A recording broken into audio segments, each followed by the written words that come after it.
আসসালামু আলাইকুম everyone, welcome to my channel. Hopefully সবাই ভালো আছেন। আজকে আমি ফ্রোজেন খাবার দিয়ে আমার লাঞ্চ করব। আপনাদের কাছে শেয়ার করব কিভাবে আমি আমার রান্না করা খাবার লং টাইমের জন্য ফ্রোজেন করে রাখি। আমি একজন অলস মানুষ, রান্না করতে খুব কষ্ট লাগে, তাই যখন আমি স্পেশাল কিছু রান্না করি পরিমাণে বেশি রান্না করে বক্সে করে রেখে দিই, যখন মনে চায় ফ্রিজ থেকে নামিয়ে গরম করে নিই। আমি কিছু পোলাও আর গরুর মাংস ফ্রোজেন করে রেখেছিলাম, সেগুলো দিয়ে লাঞ্চ করব। আমার কাছে কাঁচা গরুর মাংস ফ্রোজেন করে রাখার চেয়ে রান্না করে ফ্রোজেন করে রাখলে মাংসের টেস্ট ভালো থাকে বলে মনে হয়। আমি অনেক সময় এমন করি, বিশেষ করে কুরবানির সময় এমন করে থাকি।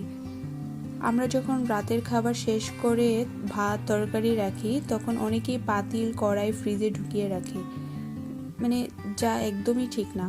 রাতের অবশিষ্ট খাবারগুলো সবসময় একটি ঢাকনাযুক্ত বক্সে রাখতে হবে। বক্সের মুখ লাগিয়ে রাখলে খাবারের গন্ধটা ঠিক থাকে।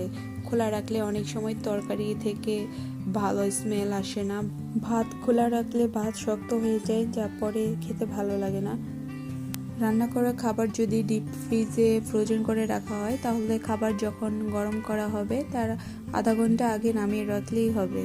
আমার এই ফ্রোজেন খাবারগুলোকে আমি ডিপ ফ্রিজ থেকে আধা ঘন্টা আগে নামিয়ে রেখেছিলাম। তারপর আস্তে আস্তে আমি গরম করে নিচ্ছি। এখানে আমার মাংস গরম করা হয়ে গিয়েছে, পোলাওটা গরম করছি। আর কিছুই করব না, এগুলো দিয়ে আমার দুপুরে ভরপেট আহার করে নিব। এইভাবে খাবার সংরক্ষণ করে রাখলে হঠাৎ মেহমান আসলে ইজিলি খাবার সার্ভ করা যায়।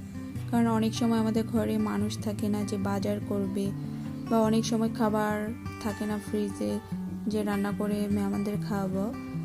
তাই যখন এরকম একটু স্পেশাল রান্না করা হয়, তখন উঠিয়ে রাখলে খুব ভালো হয়।